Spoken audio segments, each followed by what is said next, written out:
दोस्तों नमस्कार। हमारे पोस्टर प्रमोशन चैनल में आप सभी को फिर से हार्दिक हार्दिक अभिनंदन और शुभेच्छा। आज हम लोग डिस्कस करेंगे इंडियन पोस्टल ऑर्डर्स, जो कि आईपीओ बोला जाता है। तो ये पीओ गाइड पार्ट 1 के जितने भी सारे वीडियोस है, आपको ये सब वीडियोस हमारे प्लेलिस्ट में जाइए, वहाँ पे आप देखिए PO guide part 1, product and services, manual volume 5, manual volume 7, इस तरीक़ा से syllabus wise topic wise category किया गया है। वहाँ पे जाके आप सिलेक्ट कीजिए पीओ गाइड पार्ट 1। वहाँ पे आपका पूरा पीओ गाइड पार्ट 1 के हर एक videos clause wise, section wise आपको वहाँ मिल जाएंगे। फिर भी अगर कोई भी डाउट हो तो आप कमेंट सेक्शन में ज़रूर लिखिए।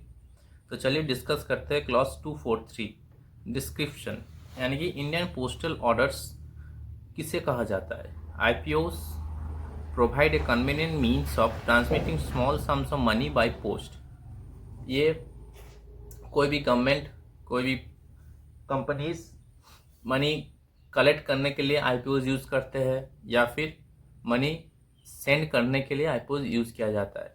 स्पेशली पहले जब ऑनलाइन मोड नहीं था, तब रिक्रूटमेंट एग्ज़ाम्स जो होते थे, रेलवे के हो जाए या फिर और डिपार्टमेंट के, तो वहाँ पे आईपीओस के वजह से ही फॉर्म फिलअप किया जाता था। और अभी भी आरटीआई वगैरह अगर करना है तो आपको आईपीओ से ही आपको आरटीआई करना पड़ता है। तो डिनोमिनेशन ऑफ ऑर्डर्स आ जाइए क्लास 244। आईपीओस अभी फिलहाल 8 डिनोमिनेशंस में मिलता है, 1, 2, 5, 7, 10, 20, 50 एंड 100। अब ये यहाँ पे देखिए 6 डिनोमिनेशंस लिखा गया है, लेकिन 6 नहीं होगा, ये 8 होंगे। और कमीशन कितना मिलता है? कमीशन 10% मिलता है। यानी कि अगर 10 रुपीज़ का अगर आईपीओ है तो कमीशन 1 रुपया पोस्टल डिपार्टमेंट रखता है। तो Indian postal orders are available in 8 denominations, 1, 2, 5, 7, 10 up to 20, 50 and 100। Up to 100 तक आईपीओस मिलते हैं। कमीशन 10%, यानी कि 1, 2, 5, 7, 10 आईपीओस के लिए 1 रुपी, और उसके बाद 20 के लिए 2 रुपीज़, 50 के लिए 5 रुपीज़ एंड 100 के लिए 10 रुपीज़। नेक्स्ट आ जाते हैं clause 245 broken amounts. Broken amounts यानी कि to make up the broken amounts not more than 4 postage stamps. यहाँ पे होंगे 3 लिखा गया है, लेकिन 4 होंगे। 4 पोस्टेज स्टैम्प्स आप यूज़ कर सकते हो, which value of which must be less than ₹1 may be affixed on the face of Indian postal orders of all denominations except ₹100 in the space reserved for the purpose। तो इतना ही जानने से आपका MCQ solve हो जाएंगे। बाकी IPO से जो है, जो इम्पोर्टेंट एमसीक्यू आने वाला है वो हाईलाइट कर दिया हूँ मैंने। उतना डिटेलिंग में पीओ गाइड पार्ट 1 में आपको नहीं मिलेंगे। इसका अपडेटेड ऑर्डर आईपी रेगुलेशन 2024 में और इंडिया पोस्ट वेबसाइट रेफरेंस जाके आपको वहाँ से पढ़ना है, क्योंकि ये ओल्ड डेटेड हो चुका है और आईपीओस हमेशा ही अपडेटेड होते रहता है, डिनोमिनेशन वगैरह। तो वो आपको गूगल से, इंडिया पोस्ट वेबसाइट से देखते हुए ही पढ़ना पड़ेगा, जो मैंने यहाँ पे अपडेट कर दिया हूँ। इसके बाद भी अगर अपडेट होता है, आप जिस साल एग्ज़ाम दोगे उस साल आपको थोड़ा सा वेबसाइट से अपडेट करते हुए, आपको खुद को अपडेट करते हुए इस टॉपिक को कंप्लीट करना है। नोट देख लीजिए, पोस्टेज स्टैम्प और stamps affixed to an Indian postal order presented for payment will not be regarded as defaced when it is clear that the defacement has been taken place after the stamp or stamps were affixed to the order, and when such defacement consists merely on the stamp or stamps being encroached upon by the portion of the issuing officer's signature or on the date stamp of the issuing office or of the entries made by the payee is filling in or receipting the order or of the crossing of the bank stamp।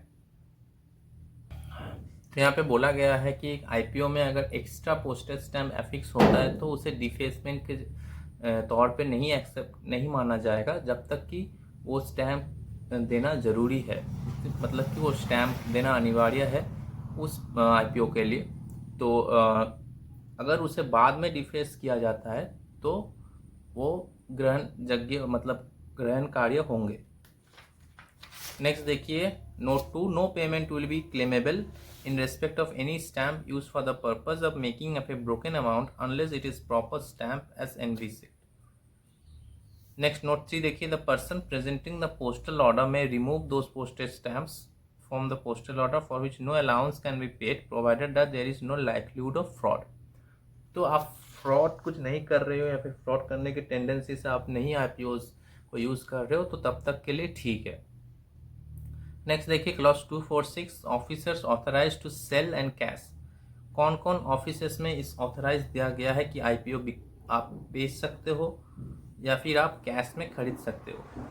Indian postal orders for fix sums from 50 paisa to 100 rupees are sold either for cash or for cheque and paid by all head and sub post office in India. तो IPO आपका सिर्फ और सिर्फ India post office से ही मिलेंगे। 50 पैसा लिखा गया है, लेकिन आज के डेट में 1 रुपी से लेकर 100 रुपीज़ तक IPO आपको मिलता है, तो जो कि वो आपको कैश या फिर चेक में आप उसका पेमेंट कर सकते हो। और ये all head and sub post office में आपको मिलेंगे। Branch post office application may be made for Indian postal orders which obtain them and deliver them to the purchaser. The branch post offices may also pay postal orders after obtaining an order of payment on the postal order from the account office. तो branch office अगर रखना चाहता है तो order मतलब अगर वहाँ पे कस्टमर ऑर्डर करता है तो ही वो सब ऑफिस से रिटर्न एप्लीकेशन से वो अगर मंगवाता है तो ही वो कस्टमर को दे पाएगा, नहीं तो नॉर्मली IPOs ब्रांच ऑफिस में नहीं रहता है, वो हेड और सब पोस्ट ऑफिस में ही आपको मिलेंगे। नेक्स्ट देखिए entries by purchaser. The purchaser of an Indian postal order must, before parting with it, fill in ink the name of the person to whom the amount is to be paid and is recommended to fill in also in ink the name of the office of payment as a precaution in case the order should be lost or stolen. Purchaser यानी कि जो खरीद रहा है वो तो किसी को भेज रहा है, तो जिसे भेज रहा है वो लिख लेना है इंक में वहाँ पे IPO में।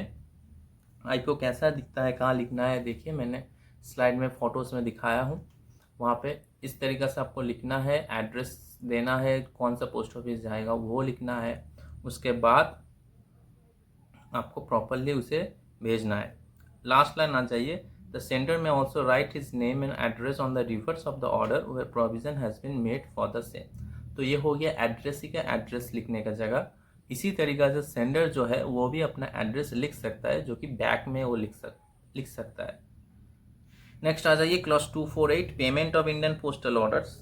Before a postal order can be paid the name of the payee and the name of the office of payment must be filled in and the order must be properly received. If a postal order be crossed payment will be made only through that bank. अगर कोई postal order crossed हो जाता है, cross किया जाता है, दो तरीके का पोस्टल ऑर्डर होता है, एक क्रॉस्ड एक अनक्रॉस्ड। अगर कोई पोस्टल ऑर्डर को क्रॉस किया जाता है तो उसका पेमेंट उसे बैंक के थ्रू उसको करना है। No Indian postal order will be paid even though presented for payment by a bank unless the name of the payee be inserted in the body of the order. तो IPO के जरिए जो उसको payment करना है, मतलब जो पैसा पेई को देना है, तो वो पैसा उसे बैंक के जरिए से मिलेगा। A cross Indian postal order for payment through the post office savings bank account should be made payable at any post office within the same postal district as the post office. तो जो crossed Indian postal order होता है, एक crossed Indian postal order for payment through the post office savings bank account should be made payable at any post office within the same postal district as the post office at which the payee's post office savings bank account stands open is situated and should bear the payee's name, the particulars of the payee's post office savings bank account। यानी कि crossed postal order अगर होता है तो उस case में payment जो किया जाएगा through the post office savings bank account should be made payable at any post office with in the same district. तो उसका पेमेंट उस सेम डिस्ट्रिक्ट में होना ज़रूरी है। Eight which the payee's post office savings bank account stands open, जहाँ पे पेई का सेविंग्स बैंक अकाउंट खुला हुआ हो, ऐसा ऑफिस से ही उसको मिलेगा। Should be after the payee's name the particulars of the payee's post office savings bank account. तो उसका सेविंग्स SB पासबुक खुला हुआ है, ऐसा पोस्ट ऑफिस से ही उसको पेमेंट मिलेगा। It should be presented duly received by the payee at the post office along with the passbook of the post office savings bank account of the payee. If the value of the crossed Indian postal order is less than a rupee, the depositor should pay the balance in cash to make up the amount to a rupee. जैसे कुछ पैसा हो गया 50 पैसा 75 पैसा, तो उसे near about 1 रुपी करते हुए ही उसे पेमेंट किया जाएगा. नेक्स्ट पॉइंट देखिए, banks which have entered into an express agreement with the post office, particulars of which may be ascertained on application to the head of the circle, are entitled to obtain immediate payment of all postal orders presented by them, whether or not such orders have been received by the payee and without regard to the office at which they may have been made payable.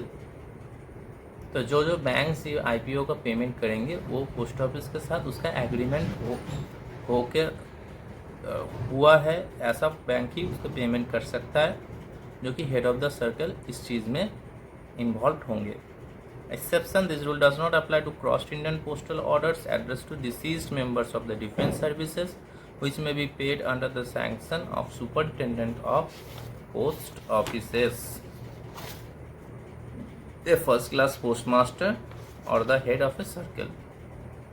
तो disease persons के case में payment नहीं होंगे, as may be required to the defense department without their passing through a bank provided a commissioned officer of the unit to which the holder belonged or a commissioned officer of the effects branch at the 2nd Echelon 11 army group. यानी कि जो main बात यहाँ पे बोला गया है कि disease persons of defence personnel के केस में आपका पेमेंट नहीं होता है, तो इस केस में SSPO का ऑर्डर देखा जाएगा और उसके साथ साथ फर्स्ट क्लास पोस्टमास्टर और the head of a circle का भी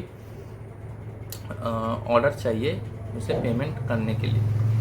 नोट देखिए, गवर्नमेंट ऑफिसर्स और semi government officers which receive a large number of Indian postal orders crossed और अनक्रॉस्ड may obtain payment of such orders by book adjustment. The orders duly received should be presented along with the prescribed form, duly filled in triplicate or quadruplicate. Triplicate यानी कि 3, quadruplicate यानी कि 4. If presented at a sub office at any head or sub office which is in account with the treasury or a sub treasury. तो क्या बोला गया है, government office या फिर सेमी गवर्नमेंट ऑफिस जहाँ पे बहुत सारे IPOs आते रहते हैं, चाहे वो क्रॉस्ड हो या फिर अनक्रॉस्ड हो, उसका पेमेंट बुक एडजस्टमेंट के जरिए होंगे. The orders duly received should be presented along with the prescribed form. एक फॉर्म के जरिए उसका पेमेंट किया जाएगा. ड्यूली फिल्ड इन ट्रिप्लिकेट मतलब वो फॉर्म को और भी 3 जगह एंट्री करते हुए पेमेंट किया जाएगा, या फिर क्वाड्रुप्लिकेट या फिर 4 जगह पेमेंट एंट्री करते हुए उसे पेमेंट किया जाएगा. एट एनी हेड और सब offices which is in account with the treasury और सब ट्रेजरी. कोई भी हेड या फिर सब ऑफिस में जो ट्रेजरी या फिर सब ट्रेजरी के साथ रिलेटेड है. नेक्स्ट देखिए, counterfoils. The purchaser of an Indian postal order should fill in the particulars for which provision has been made on the counterfoil which he should tear off and retain. Although the possession of a counterfoil does not entitle the holder to compensation, it facilitates inquiry in the event of the order being lost.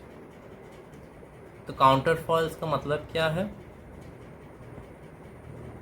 जो purchaser होता है Indian postal order IPO के, उसे particulars जो काउंटरफॉल यानी कि जो form उसे दिया जाएगा उस पर फिल करना है.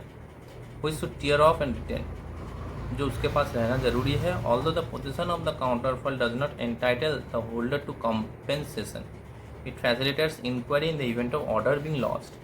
ये काउंटरफॉल क्यों रखा जाता है? अगर कोई केस में अगर वो IPO जो लिया है वो लॉस्ट कर दिया है, या फिर जो इम्पोर्टेंट ऑफिसेस के लिए उसे लेकर जाना था वो लॉस्ट कर दिया है, तो उस केस में या वो पोस्ट ऑफिस से ख़रीदा है या नहीं, इसका रिकॉर्ड उस काउंटरफॉल में रहेगा. Next, applications regarding miscarriage, loss or destruction of orders. All applications for inquiry in respect of miscarriage, loss or destruction of IPOs should be made within 12 months from the last day of the month of issue. जिस महीना में issue हुआ है, सोचिए फरवरी में issue हुआ है, तो फरवरी के लास्ट डे 28 ऑफ फरवरी के बाद से 12 मंथ्स, एक साल के अंदर आपको नोटिस करते हुए आपको इस चीज़ को नोटिस करवाना है कि मेरा IPO मिसकैरेज हुआ है या फिर लॉस्ट हुआ है, and must be made to the superintendent of post office or the first class postmaster in whose jurisdiction the office of the issue of the order is situated and be accompanied by the counterfoil, जो कि ये किसे address करते हुए ये notice या फिर ये लेटर लिखेंगे, सुपरिटेंडेंट ऑफ पोस्ट ऑफिस या फिर first class postmaster of head post office, इसे एड्रेस करते हुए ये नोटिस लिखेंगे कि मेरा लॉस्ट हो गया है, और उसके बाद इसका ऊपर कार्रवाई होंगे। वो जो काउंटर फाइल थे उसका डिटेल्स लेते हुए इसके ऊपर फर्दर डिटेलिंग करते हुए कार्रवाई होता है। If the counterfoil can not be produced, the serial number of the order, office of issue and date of purchase must be quoted, otherwise no claim will be entertained. Note देख लीजिए, in such cases refund is justified will not be granted before the expiry of 16 months from the last day of the month of issue of order. तो 16 महीना के पहले refund नहीं किया जाएगा जब तक कि वो जस्टिफाई नहीं हो जाता कि वो डिपार्टमेंट से गुम गया या फिर जो परचेसर परचेस करना आया था उसका कुछ गाफिलती के जरिए ये चीज़ गुमा है। तो जब तक वो जस्टिफाई नहीं होता, मिनिमम 16 मंथ के बाद ही आपको इसका रिफंड मिलता है।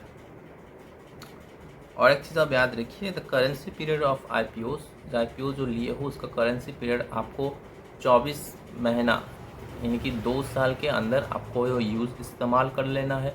उसके बाद आपका करेंसी पीरियड वो डिवैल्यू यानी कि लॉस्ट हो जाता है। जो अब सोचिए 100 रुपये का IPO इंडियन पोस्टल ऑर्डर लिए हो तो आपको उसको 24, जब से आप खरीदे हो तब से 24 महीना के अंदर उसे इस्तेमाल कर लेना है, क्योंकि जब आप खरीदते हो उसके पीछे एक डेट स्टैम्प रहता है, जो पोस्टमास्टर या फिर जो PA वगैरह आपको देंगे उसका सिग्नेचर रहता है। तो ये 12 मंथ तक उसका करेंसी पीरियड वैलिड रहता है। नेक्स्ट देखिए, क्लॉज 251, ऑल्टर्ड, म्यूटिलेटेड और incomplete orders. If any erasure or alteration be made, or if the order is not stamped or signed by the postmaster of the issuing office, or if the order is cut, defaced or mutilated, payment may be refused, and when payment is refused on any of these grounds, no refund of the order will be granted।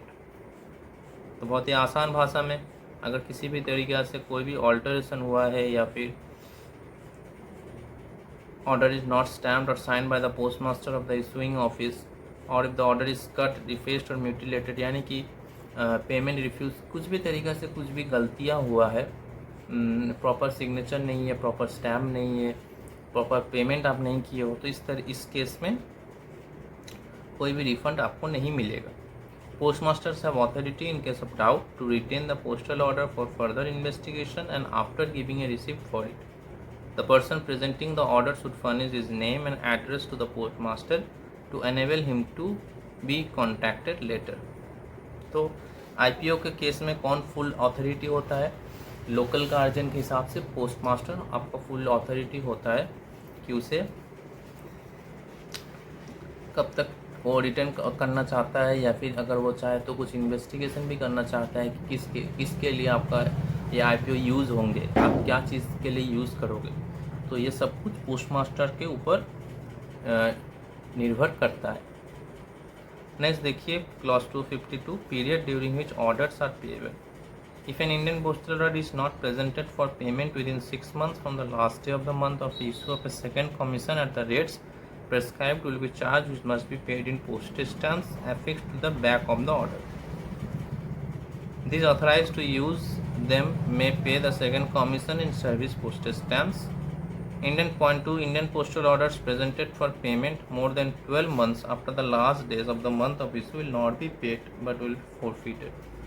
12 महीने के बाद अगर आप payment करते हो या फिर आप रिफ़ंड मांगते हो तो इस केस में फॉरफिटेड यानी कि आपको नहीं मिलेगा, और बाजेयाप्त यानी कि आपको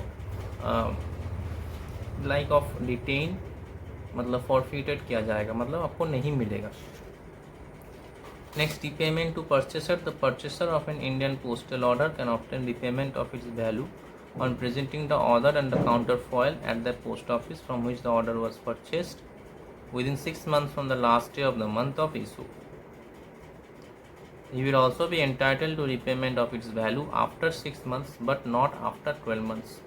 तो मैक्सिमम 12 मंथ और मिनिमम 6 मंथ के अंदर आपको बताना है, आपको काउंटर फॉल के साथ जमा करना है कि आपको रिफंड चाहिए। Should the order have been crossed for payment through a bank, the purchaser must first cancel the crossing by writing across the face of the order by words please pay cash and add in his initials. अगर bank से वो cross कर दिया गया है तो फिर आपको मुझे प्लीज़ पे कैश ये चीज़ आपको लिखते हुए आरटीओ को जमा देना है, तभी जाकर आपको रिटर्न मिलता है cash. Next, last clause 254, responsibility of the post office.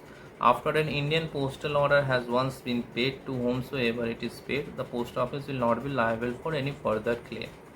आप सोचिए टेलीकॉम डिपार्टमेंट के लिए आईपीओ लिए हो, अभी वहाँ पे जमा कर दिए हो, अभी कुछ गलतियाँ निकला है या फिर वो आप सही ढंग से फिलअप करते हुए नहीं जमा दिए हो या फिर वहाँ पे कुछ मिसप्लेस्ड हुआ है, तो फिर आपको अगर कुछ तरीके से इंटरोगेशन किया जाता है तो आप इंडिया पोस्ट डिपार्टमेंट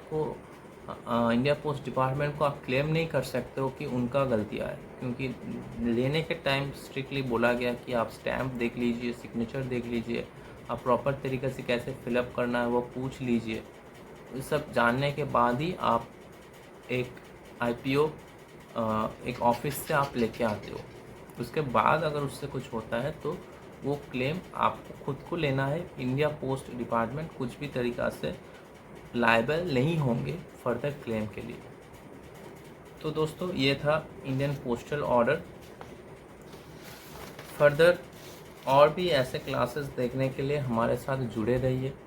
अच्छा लगा है तो चैनल को सब्सक्राइब कीजिए, क्योंकि यहीं से मोटिवेशन मिलता है हमें और भी बेहतरीन आईपी के सिलेबस और PASA 2027 बैचेस के लिए क्या सिलेबस है, कितना पढ़ना चाहिए, कितना पढ़ने से सही रहेगा, वो सब कुछ मैं वीडियोस में फर्दर वीडियोस अपलोड कर दूंगा।